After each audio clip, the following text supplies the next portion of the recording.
Today I'm going to make an apple pie. This apple pie isn't going to be store-bought.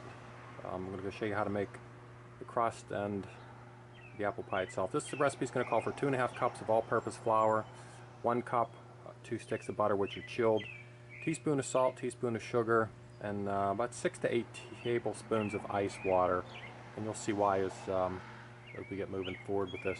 I'm using the KitchenAid mixer just because it's so much easier for me. I'm going to go ahead and I'm going to put the 2.5 cups of flour in.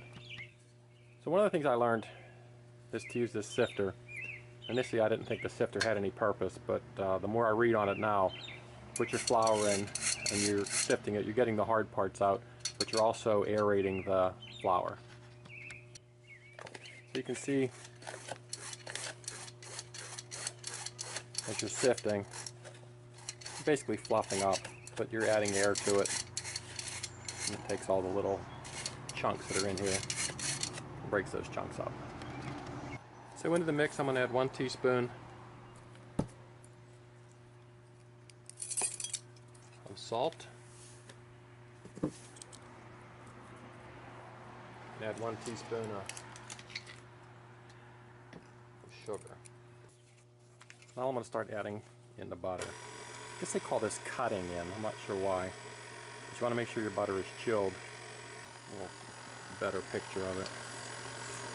So you can see that the butter is still hard. After a while the butter will just be kind of broken up.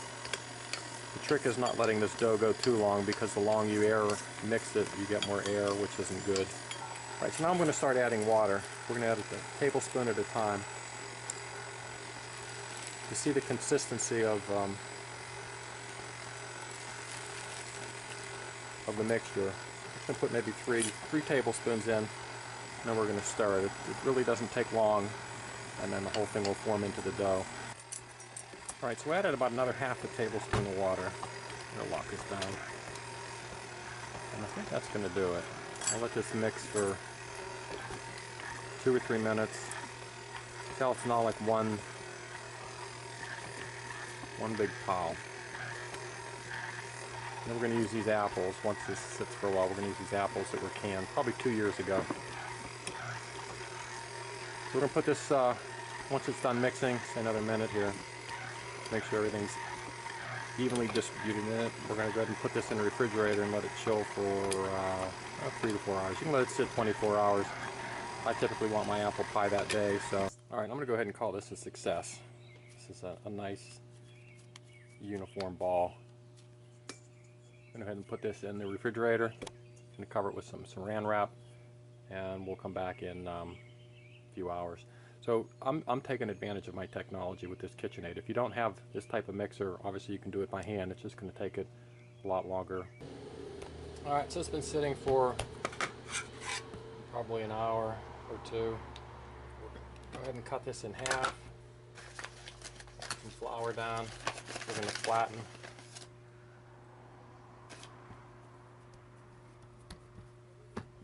We're going to actually put this into that pie pan. So now that it's rolled out, let's this flour off. Go ahead and set it inside the glass baking dish. Go ahead and get that as close as we can. If you're short a piece, it's okay to cut and paste pieces in. Again, this isn't doesn't have to be perfect. All right, next we're going to take 6 cups of apples. These apples have been pressure canned. They've been sitting in the basement for 2 years. We're going to go ahead and add there's ½ cup sugar, 1/4 cup of sugar. Again, I'm not big on measuring, so a little bit of nutmeg, 3/4 teaspoons of cinnamon. Make sure we get some cinnamon in there. A little bit of lemon juice. 1 tablespoon of lemon juice.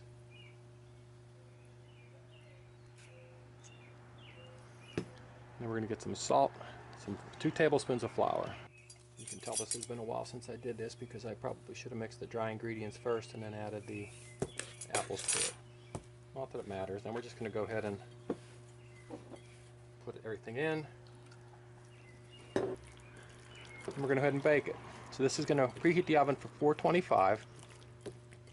We're going to let this in for about 40 to 45 minutes until the apples are tender, or the crust is golden browned. Now we're going to put the apple filling in.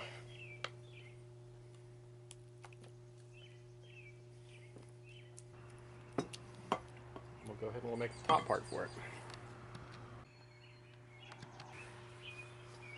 Lastly, we'll take this top piece over.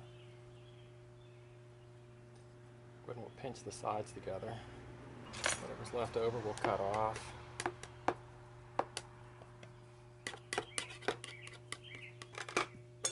And take a fork, we'll punch some holes in it.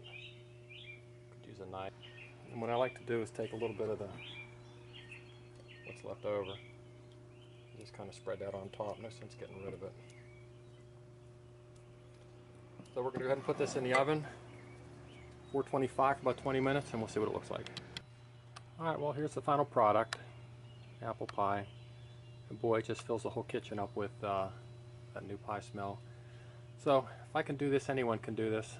A year ago, wasn't that long ago, I couldn't even bake a frozen pizza. Now I bake my own bread, I bake my own pies.